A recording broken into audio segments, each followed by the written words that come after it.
कोई फर्क नहीं पड़ेगा, लेकिन अपने माँ बाप के पैर छूना मत छोड़ना। जो अपने बाप के आगे झुकता है ना, ये दुनिया उसके आगे झुकती है।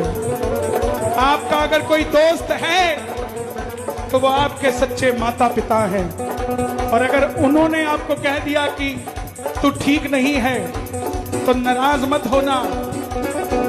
सच्चे दिल से माँ कभी गाली भी नहीं दे पाती, झूठे मन से कह देती है। मेरा आप सबसे करबद्ध निवेदन, ये 2 लाइनें अपने माँ बाप को याद करके गाना। मैंने जो पाया है सब